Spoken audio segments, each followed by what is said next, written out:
السلام علیکم ورحمۃ اللہ وبرکاتہ۔ مخارج کے اہم مقامات میں ہم نے اب تک کور کیا ہے جوف، حلق اور زبان۔ اب ہم ہونٹ کور کریں گے۔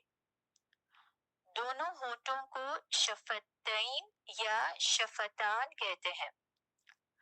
ہونٹوں کے دو مخرج ہے، 2 آرٹیکولیشن پوائنٹس ہے جن سے 4 حروف ادا ہوتے ہیں، فا، با، واو اور میم۔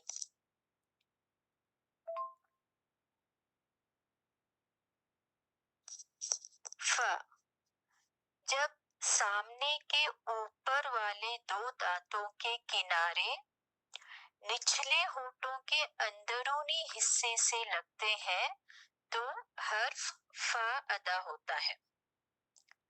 نیچے کے ہونٹوں کا جو گیلا حصہ ہے، the wet part of the lower lip، جہاں لپسٹک نہیں لگتی وہ حصہ یوز ہوگا۔ جہاں لپسٹک لگتی ہے وہ ڈرائی حصہ ہے، خشک حصہ ہے۔ خشک حصہ استعمال نہیں کریں گے بلکہ ہونٹ کا گیلا حصہ استعمال ہوگا۔ جب ثنایا علیہ کے کنارے نچلے ہونٹوں کے اندرونی حصے کو لگتے ہیں تو فا ادا ہوگا۔ It is articulated between the inside of the lower lip and the tips of the 2 front incisors.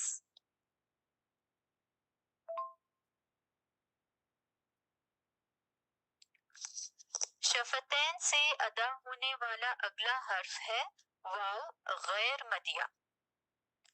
اچھا، واو غیر مدیہ کو جاننے کے لیے پہلے واو مدیہ ریوائز کر لیتے ہیں۔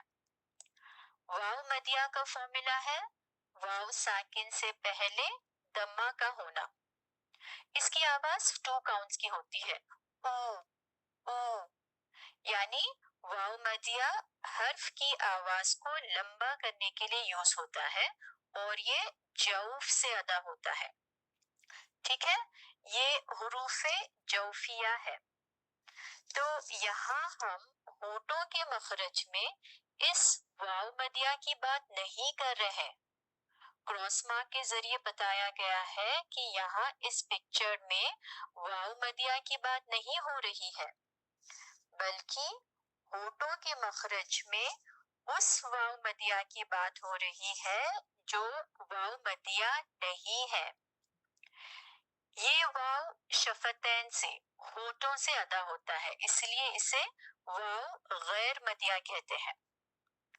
اس کی آواز ہوتی ہے او، و، وو، وی، یعنی اس واو پر حرکات ہوتی ہے، فتح، دمہ، کسرہ، تنوین ہوتے ہیں۔ اور اگر واو ساکن ہو بھی تو واو سے پہلے فتح ہوتا ہے، فتح، جس سے اس کی آواز او آئے گی، او۔ یہ دونوں ہونٹوں کو گول کرنے سے ادا ہوتا ہے، ہونٹوں کو مکمل طور پر بند کیے بغیر تاکہ آواز جاری رہ سکے۔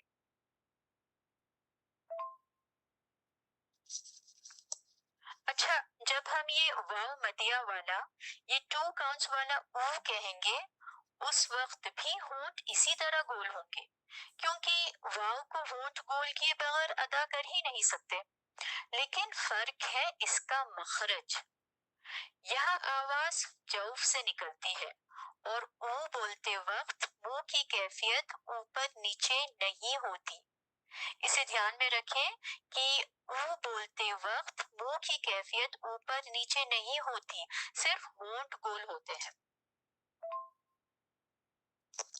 جبکہ واو فتح و بولنے میں فتح کی وجہ سے منہ تھوڑا سا اوپر کی طرف ورٹیکلی کھلتا ہے۔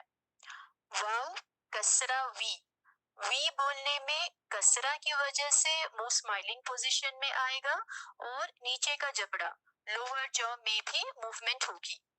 اور اسی طرح او کی ادائیگی میں منہ کی الگ کیفیت ہوتی ہے۔ مخرج ہونٹ ہے لیکن الگ الگ حرکات کی وجہ سے منہ کی کیفیت چینج ہوتی رہے گی. تو یہ ہے فرق. یہاں منہ کی موومنٹس اوپر نیچے چینج ہوں گی اور واو مدیا میں او کے علاوہ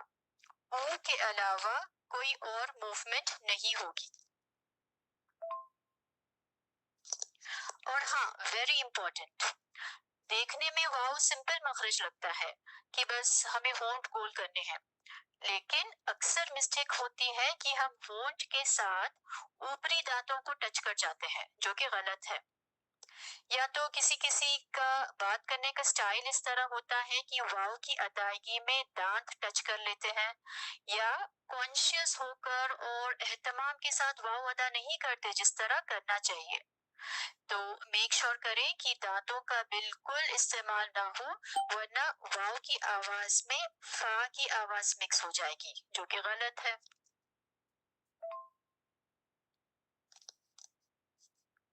So, واو غیر Madhya is articulated by forming a circle of the two lips without the two lips meeting completely so that the sound can run.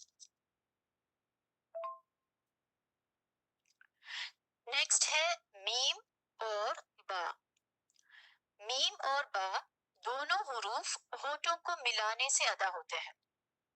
دونوں میں فرق یہ ہے کہ میم میں غنہ ہوتا ہے اور با میں بعض قوی صفات، کچھ اسٹرانگ کیریکٹرسٹکس پائی جاتی ہے. اچھا، ان میں ہم کامن مسٹیک کر جاتے ہیں کہ ہونٹوں کو آپس میں پریس کر جاتے ہیں، اوپر کے ہونٹ کو نیچے کے ہونٹ سے پریس کر دیتے ہیں. یا دوسری غلطی ہے کہ یہ جو ہونٹ کا ٹپ ہے اس ٹپ کو بھی اندر فولڈ کر لیتے ہیں. دونوں چیزیں غلط ہے. نہ ہونٹوں کو آپس میں پریس کرنا ہے، نہ ہونٹ کی ٹپ کو اندر فولڈ کرنا ہے. ہونٹوں کو تو بس ملانا ہے، بس دونوں ہونٹوں کو ایک دوسرے سے ٹچ کرنا ہے، پریس نہیں کرنا. میم اور با دونوں لائٹ لیٹرز ہیں، دونوں ہونٹوں کو بس ملا دو تو ادا ہو جائیں گے. فرق یہ ہے کہ میم کے بنسبت با اسٹرانگ لیٹر ہے. میم کو اگر نرمی سے ادا کریں گے تو میم کے بنسبت با کو اسٹرانگلی ادا کریں گے. That's it. تو یہ تھے شفتین کے 4 حروف.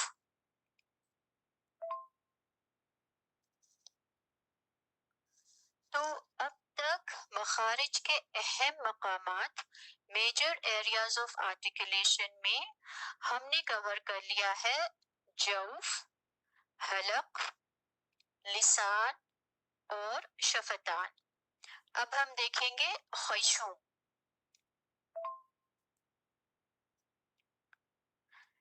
جس جگہ سے غنہ نکلتا ہے وہ جگہ ہے خیشوم، نیسل کیویٹی. صرف 2 حروف ہے جن میں غنہ کی صفت پائی جاتی ہے، وہ ہے میم اور نون.